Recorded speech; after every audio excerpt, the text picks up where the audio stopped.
Hi, 5th grade. Today we're going to be reading Lunch Money, chapter 16, and this chapter is called Art and Money. We're going to be on page 151, so please make sure you're following along with me. Greg started watching for more. Greg started watching for Mora a little before 2 on Saturday, and when she arrived 10 minutes later, he opened the front door before she could ring the bell. Edward was gone for the afternoon, but Ross was upstairs. He had done his morning chores and gone back to bed. It was always best to let sleeping big brothers stay that way. There'd be a lot less chance of getting teased about having a girl visit. Not that there was anything to tease about, Mora had only come to work. She had already finished the lettering on the cover and the 2 pages Greg had inked before she left Friday night. And she had also done the pencil sketches for all but 3 pages of the rest of the comic. Mora followed Greg down the steps to the playroom. They went and sat in their places. Greg dipped his brush, Mora sharpened her pencils, and they both got straight to work. It was all business. There was no chat, barely a word between them for almost 2 hours. The inking work went well, and by 4:30 Greg had 5 more pages ready to letter. Mora had finished her last 3 drawings, and then she started in on more lettering. Greg was amazed at how much faster the work went when he didn't have to do every step by himself. The playroom was like a little comic book factory. Mora left a little after 5 because she had to go out to dinner with her family, but she took all the inked pages with her and promised to bring them back Sunday afternoon when all the lettering was done. It wasn't much fun to sit alone at the ping-pong table and grind out the pages, but Greg went to the basement again after dinner. He stayed on the job until he'd finished another 3 pages, and then he gave himself the rest of the night off to catch up on some TV. Mora came over after lunch on Sunday, and she was pleased with herself. "See, I finished lettering all the pages you inked yesterday, except for these 3 pages I finished last night," Greg said. "So get back to work, you slacker." "Very funny." Mora sat down, and so did Greg. Unscrewing the cap of the lettering pen, she said, "I bet I'll be done with my job before you get done with yours." Greg snorted. "Bet you won't." "How much?" said Mora. "1 ice cream sandwich." Mora grinned. "You're on." And they both went over their work. But 2 minutes later, Mora looked up suddenly and said, "Hey, no fair. I can't finish first. I can't letter until after you ink." Greg nodded and smiled. "And you figured that out all by yourself? Good work. Just be glad I didn't bet you $20. It was almost 3 o'clock when Greg handed Mora the last inked page for lettering. It was the back cover of the comic, which was designed like a picture frame with information in the middle. 15 minutes later, the words were all in place. Okay, now we trim each drawing to the exact size of the pages of the finished comic book. Greg pulled 2 pairs of scissors out of his materials bin and handed one to Mora. "Trim along the pencil lines and be careful." 10 minutes later, there were 16 small pages laid out in the order on the ping-pong table, front cover to back cover. Now we got to paste every piece of art into its right place on 2 master copy sheets, 8 pages per sheet.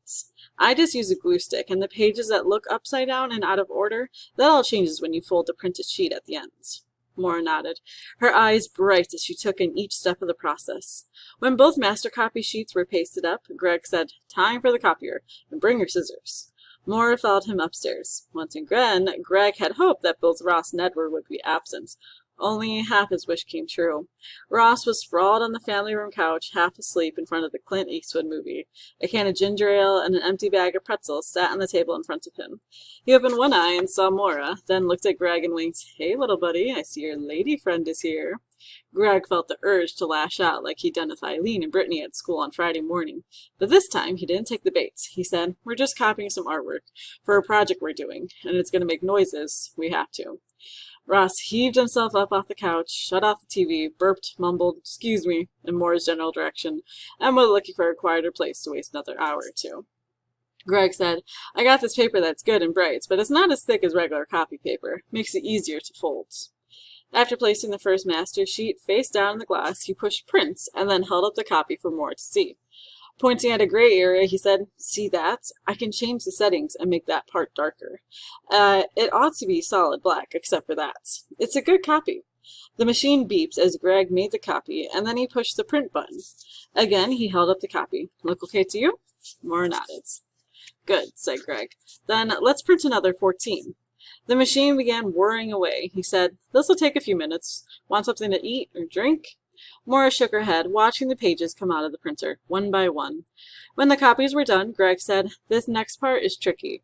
We have to take the first master copy off the printer and put on the second one, like this, and make sure it's facing the right way. I had a lot of trouble getting this the first time."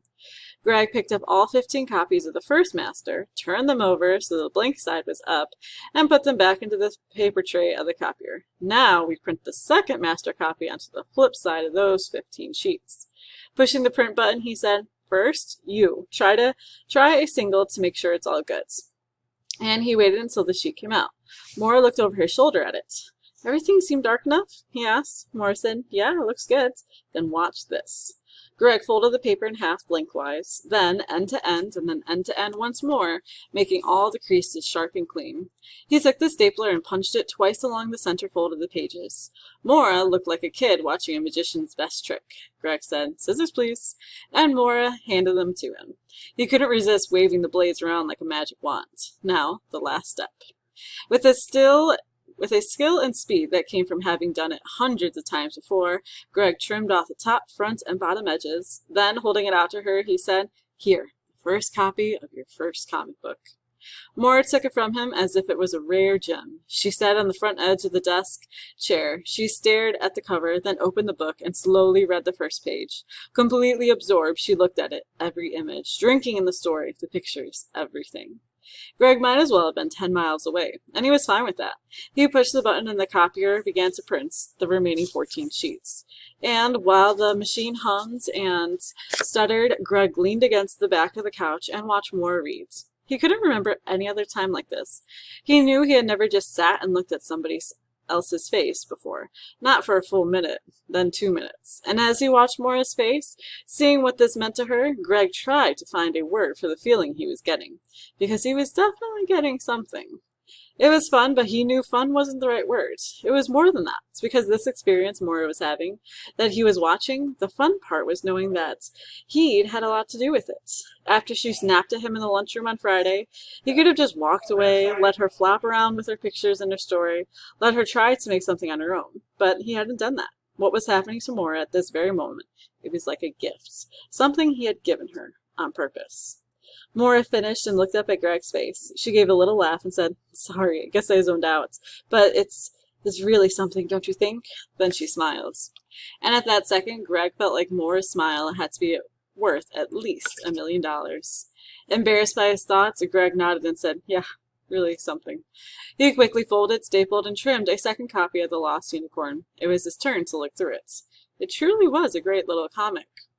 And Greg couldn't help saying, "I've got to figure out how to sell this. I could make a ton of money."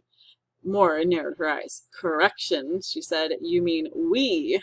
We can make a ton of money. We." Greg was annoyed by Maura's tone of voice, but honestly, he was only half annoyed.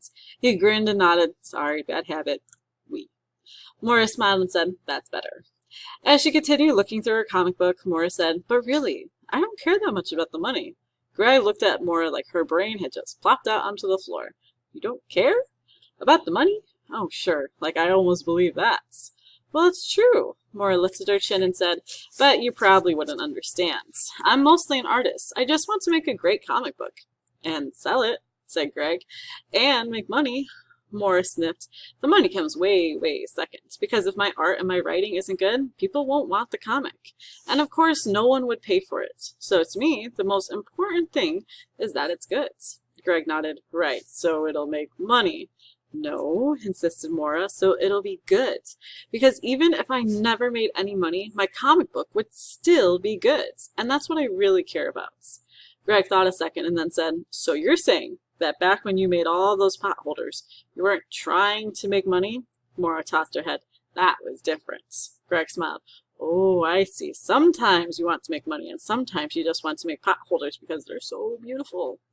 Maura glared at him and said, "If you have to know, I made those pot holders because you called me brainless, and I wanted to shut you up. And I knew that I could make as much money as you could any day, even more. But even so, those pot holders were beautiful, and I did make a lot of money. Only it didn't really shut you up, which is the only bad part." Greg kept pushing. Well, what about in the cafeteria the other day? When I said we could make your comic books and sell them, you argued. You did. You argued until I gave you 75% of the profits. So admit it, you were fighting for more money for yourself. No, Morris said. I just didn't want you to think you could get away with anything, because you can't, not with me. And if my comics do make money, then I'm going to get my fair share. But that doesn't mean I'm all crazy about money, like some people. Greg said, well, I don't care what you think or what Mr. Z thinks, because he's just like you are.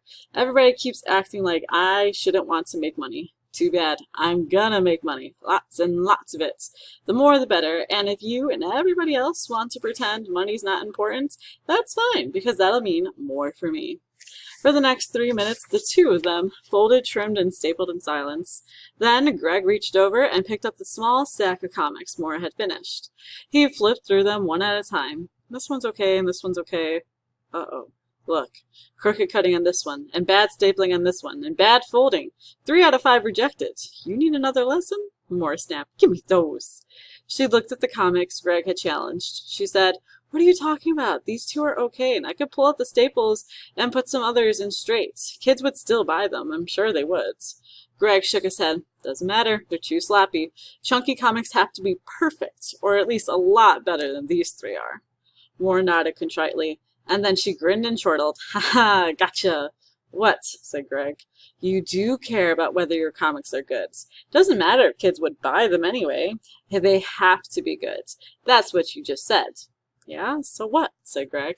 So you agree with me. That's what. It's not only about the money, is it? And then Maura smiled and fluttered her eyelids at him. That's it, Greg said. No more talking. Just finish that stack, all right? And be careful, and then you can leave. Aye, aye, sir, Maura said. She held her fingers up in the Girl Scout salute, and I promise to make every chunky comic as good as it can possibly be. Very funny, Greg said, and he kept his face as hard as iron, which wasn't easy. And when he turned to pick up the last sheets off the copier, he grinned at the wall. But then he got serious again right away, because one of the printed pages wasn't quite dark enough. And as he adjusted the copier to reprint another page, he had to admit that Maura was right. It wasn't only about the money, not always, just most of the time. And that is the end of chapter 16.